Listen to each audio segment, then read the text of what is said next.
వరలక్ష్మి వ్రతం రోజు అమ్మవారికి ఎలాంటి నైవేద్యాలు పెట్టాలి?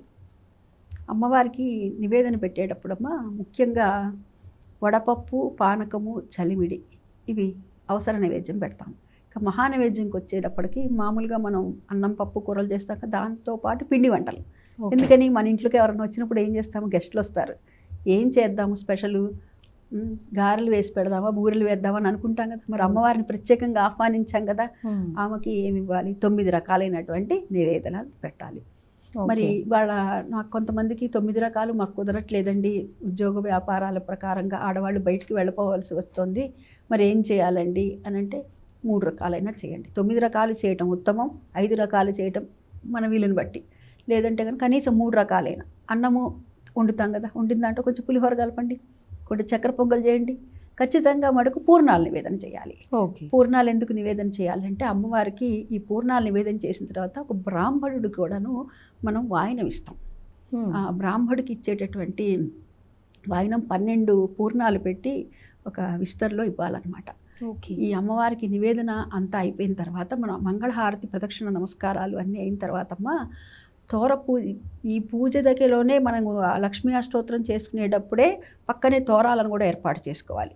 మనకు గుర్తుపెట్టుకోవాలి, మంగళగౌరికి అయితే 5 పోగులు 5 ముళ్ళు.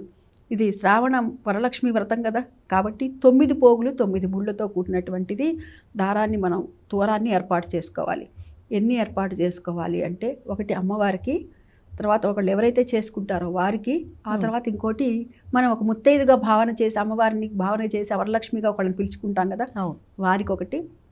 ఇంకా కుటుంబ సభ్యులు ఎవరైనా ఉంటే వారందరికీ కూడా. ఇది 4, 5, 6 అన్నది లెక్క ఏమీ లేదు. ఏమండి మా ఇంట్లో 4 ఉన్నామండి, మరి అలాంటప్పుడు మరి 5 ఉండాలండి, అంటే సంఖ్య 5 పెట్టాలంటే అలాంటిది ఏం లేదు. దీనికి నియమం ఎంతమంది ఉంటే అంతమంది ఆడవాళ్ళకి మాత్రమే, ఇది మగవాళ్ళకి సంబంధం ఏమీ లేదు ఈ తోరాలకి. ఇక మంగళగౌరికి వచ్చేసరికి 5 ఖచ్చితంగా 5 అనేటటువంటిది ఇవ్వాలి. ఇక్కడ మనకు 9 ఇవ్వాలంటే 9 పోగులు మాత్రమే లెక్క. మనకి 9 ముళ్ళు 9 పోగులే లెక్క దీనికి మటుకు.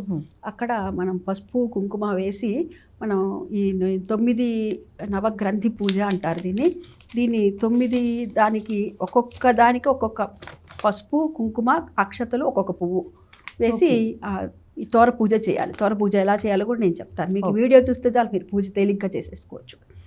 కమలాయై నమః ప్రథమ గ్రంథిం పూజయామి, రమాయై నమః ద్వితీయ గ్రంథిం పూజయామి, లోకమాత్రే నమః తృతీయ గ్రంథిం పూజయామి, విశ్వజనన్యై నమః చతుర్థ గ్రంథిం పూజయామి, మహాలక్ష్మై నమః పంచమ గ్రంథిం పూజయామి, క్షీరాబ్దితనయాయై నమః షష్టమ గ్రంథిం పూజయామి, విశ్వసాక్షిణ్యై నమః సప్తమ గ్రంథిం పూజయామి, చంద్ర సహోదర్యై నమః అష్టమ గ్రంథిం పూజయామి, వరలక్ష్మై నమః నవమ గ్రంథిం పూజయామి అని చెప్పి తోరాలను పెట్టుకొని దాని మీద పసుపు కుంకుమ అక్షతలు పుష్పాలను వేసి ఈ పూజ చేసుకుంటే తోర పూజ అవుతుంది అన్నమాట.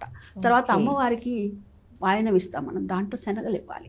శనగలు, పండు, తాంబూలము, చలిమిడి, ఈ తోరము అమ్మవారికి ఇచ్చి ఆ తర్వాత మనం కట్టుకొని ఆ తర్వాత ముత్తైదుకి ఇవ్వాలి. మనం కట్టుకున్న తర్వాతనే ముత్తైదుకి కూడా ఇవ్వాలండి.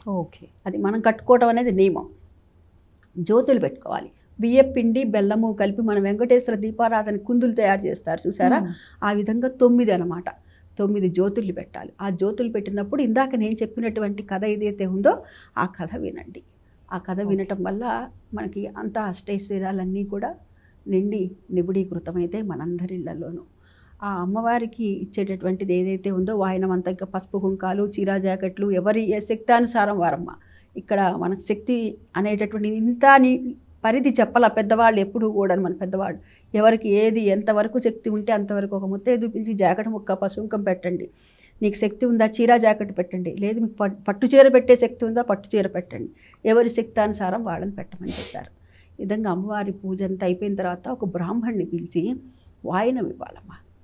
ఆ బ్రాహ్మడికి ఉత్తడి పళ్ళం పెట్టి కాళ్ళు కడిగి అతనికి గంధము బొట్టు ఇచ్చి దాంట్లో ఒక విస్తర అడుగును వేసి దాంట్లో 12 అపూపాలు అంటే పూర్ణాలు 12 పూర్ణాలు పెట్టి పండు 2 పళ్ళు 3 ఆకులు 2 వక్కలు దక్షిణ మీరు తోచినంత పెట్టి ఆ బ్రాహ్మడికి వాయనంగా ఇవ్వాలి. దాంట్లో మీకు ఇంకా శక్తి ఉంటే బియ్యము ఇవన్నీ స్వయం పాకం ఇవ్వటం. ఇంకా శక్తి ఉందా, బట్టలు కూడా పెట్టండి.